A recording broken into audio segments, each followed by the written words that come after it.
तो कभी टाटा में, कभी टिस्को में, कभी उषा मार्टिन में। आज भी हमारे साथ 1948 की घटना आज भी दोहराई जा रही है। बस फर्क इतना है कि उस समय सीधा गोली मारा गया था, आज डंडा मारा जा रहा है, आज झूठे मुकदमों में फंसाया जा रहा है, आज हमें जेल की काली कोठरियों में भरा जा रहा है। बस इतना सा बदलाव हुआ है। आज भी स्थिति वही है। उस समय गोलीकांड में शामिल थी उड़ीसा की मिलिट्री फोर्स यानी उड़ीसा की सरकार, और आज की गोलीकांड में शामिल है ये उद्योग घराने, आज ये कंपनी शामिल है आज की गोलीकांड में। हम तो कोल्हान आए हुए थे श्रद्धांजलि देने के लिए, लेकिन कल शाम से लेकर अभी तक लगभग हमें 1 दर्जन आवेदन मिला है, 1 दर्जन शिकायत हमें मिला है। उन शिकायतों में क्या लिखा है कि नवा मुंडी में किसी ने हमारे जमीन पर पाइपलाइन बिछा दिया है, किसी ने हमारी जमीन पर कारखाना बढ़ा दिया है, लेकिन हमें आज तक मुआवजा नहीं मिला है। खरसवां का गोलीकांड वही था, जमीन बचाने की लड़ाई थी। आखिर खरसवां का गोलीकांड क्या था? खरसवां का गोलीकांड था जमीन बचाने की ही लड़ाई थी कि वे लोग खरसवां का हिस्सा उड़ीसा में मिलने नहीं देना चाहते थे। क्या था खरसवां का गोलीकांड? जमीन बचाने की ही लड़ाई थी, भाषा संरक्षण की ही लड़ाई थी, स्वाभिमान अस्मिता की ही लड़ाई थी। यही थी ना? क्या था भाई खरसवां गोलीकांड? यही था कि हम अपनी जमीन को उड़ीसा में नहीं मिलाएंगे। लेकिन आज हमारी जमीन इसको में मिल गई, कहीं टाटा में मिल गई, कहीं उषा मार्टिन में मिल गई, लेकिन आज हमें कुछ नहीं मिला। आज बहुत सारे मीडिया वाले भी बैठे हैं, हमसे कहते हैं कि आप उद्योग के विरोधी है क्या? नहीं, हम उद्योग के विरोधी नहीं है, हम कंपनी फैक्ट्री के विरोधी नहीं है। हम बस ये चाहते हैं कि जिनकी जमीनों में फैक्ट्री है, जिनकी जमीनों में कंपनियां हैं, उनके उन रैयतों को 3rd और 4th ग्रेड की नौकरी आजीवन मिलना चाहिए जब तक कंपनी और फैक्ट्री रहेगी। कोई उद्योग के विरोधी नहीं है भाई। ये कुर्ता उद्योग से बनता है, ये जींस उद्योग से बनता है, ये मोबाइल उद्योग से बनता है, ये माइक उद्योग से बनता है, ये रुमाल उद्योग से बनता है।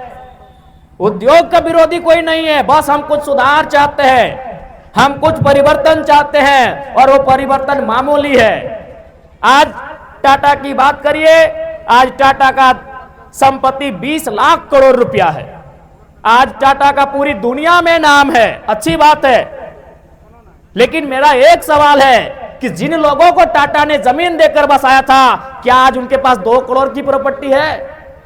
तो मेरा तो बस एक रिटर्न सवाल है हमारा। जी हां, आज टाटा की संपत्ति 20 लाख करोड़ की है, लेकिन जिन लोगों ने टाटा को जमीन दिया, क्या वे लोग 2 करोड़ के भी काबिल हो पाए इन 100 सालों में? बस यही तो मेरा सवाल है। हम उद्योग के विरोधी कब से हो गए?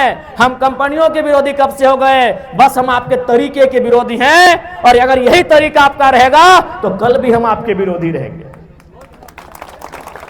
आज बहुत सारे लोग कहते हैं कि जयराम महतो जिन बातों को उठाते हैं वो बातें पूरी नहीं हो सकती है। जयराम महतो जमीन वापसी की बात उठाते हैं, जयराम महतो रैयतों को पीढ़ी दर नौकरी करने की बात करते हैं। अरे कम से कम हम उठाते हैं तो मेरे बाद अगला पीढ़ी को स्मरण तो रहेगा कि हाँ क्या बोल के गए हैं। आज अगर 1907 में जमीन देने वाले बोल के जाते कि यहां से यहां जमीन हमारी है, तो आज 2024 में ही मालूम होता कि वो जमीन हमारी है। आपने बोला नहीं, इसलिए आज भूल गए हैं। आज जयराम महतो कम से कम बोल रहा है तो इसके बाद वाली पीढ़ी को भी जानकारी में रहेगा कि जयराम महतो क्या बोल के गए हैं। लड़ाई चलती रहेगी। आज लड़ाई हम कई वर्षों से लड़ रहे हैं, कई दशकों से लड़ रहे हैं, हमें लगता है सैकड़ों 100 सालों से लड़ रहे हैं, लेकिन लड़ाई लड़ रहे कि नहीं, चूंकि हमें मालूम है। तो ठीक उसी प्रकार आज अगर जयराम महतो इन मुद्दों को उठा रहा है, अरे आज पूरा हो या ना हो, आने वाली पीढ़ी भी इन मुद्दों को उठाएगी। आज अगर हम ना बोले, आज अगर हम गूंगे हो जाए, तो आने वाली पीढ़ी को आइडिया ही नहीं रहेगा। ठीक है, हम मानते हैं कि जिन विषय को मैं उठा रहा हूं सदन में, जमीन वापसी का मुद्दा, रैयतों को 3rd और 4th ग्रेड में आरक्षण का मुद्दा, ठीक है, हो या ना हो ये सदन का मामला है, लेकिन कम से कम आपके जहन में तो है, आपकी जानकारी में तो है, और आपको भी ये तो तर्क संगत तो लगता है कि हाँ ऐसा होना चाहिए। मेरे बाद कोई और उठाएगा, लेकिन आज अगर जयराम महतो ना बोले तो मेरे बाद कौन बोलेगा फिर? इसलिए मैं जो विषय उठाता हूं, भले वो टेढ़ी खीर हो, भले वो असंभव दिखता हो, लेकिन हमें उस विषय में बढ़ना चाहिए, हमें उस दिशा में आगे बढ़ना चाहिए। बस हमारी यही तो फरियाद है। आज बताइए हम क्या विषय उठाते हैं। आज देखिए एक भाई आके बताए कि सीओ प्रति डिसमिल 1000 रुपए मांग रहा है। हम जमीन की लड़ाई तो आज भी लड़ रहे हैं। सरायकेला गोलीकांड की कहानी हमारे साथ आज भी दोहराई जा रही है। बस फर्क इतना है कि वहां 50,000 लोगों को एक साथ गोली मारा गया था, यहां कभी 5 लोगों को मारा जाता है, कभी 50 लोगों को मारा जाता है, कभी 500 लोगों को मारा जाता है। फर्क इतना है कि वहां जान से मारा गया था, आज लाठी डंडे से मारा जाता है। फर्क यह है कि वहां मिलिट्री से मारा गया था, यहां झारखंड पुलिस से मारा जाता है, कभी सीआईएसएफ कभी सीआरपीएफ के बहाने हमें मारा जाता है। बस यही फर्क है कि इस बार हमारे जान नहीं लिया जाता है, हमारी जान को बख्श दिया जाता है, बदले में हमें कानून के कुछ दांवपेच में उलझा के रख दिया जाता है, हमें डरा धमका के रख दिया जाता है और हम पीछे हट जाते हैं। इसलिए आज हमें लगता है झारखंड की जनमानस को एक पुनः उलगुलान की आवश्यकता है। आज देखिए अभी स्टूडेंट वो 15 सालों से 10 सालों से किसी एग्जाम की तैयारी करते हैं, जब उनको लगता है कि नहीं हमारे साथ धोखा हुआ है, वो कभी सड़क जाम कर देते हैं, कभी आगजनी जैसी घटनाओं को अंजाम देने से पीछे नहीं हटते हैं, तो बहुत सारे और घटनाओं को अंजाम दे देते हैं, जबकि वो नौकरी की तैयारी 10 साल से करते हैं ना। यानी जो युवा जो स्टूडेंट 10 साल से नौकरी की तैयारी कर रहे हैं, उनके अंदर इतना गुस्सा है, तो ये जमीन बनाने में हमें कई पीढ़ी लगी है, हमारा गुस्सा कितना होना चाहिए। अरे भाई, जबकि वो नौकरी उनकी गारंटी नहीं है। कोई युवा जो आज तैयारी कर रहा है, अच्छी बात है, वो स्टूडेंट है, वो पार्टिसिपेट किया है, लेकिन क्या वो गारंटी है कि वो नौकरी उसको मिलेगी? लेकिन वो जमीन हमारी गारंटी है, तो हमारा गुस्सा कितना होना चाहिए।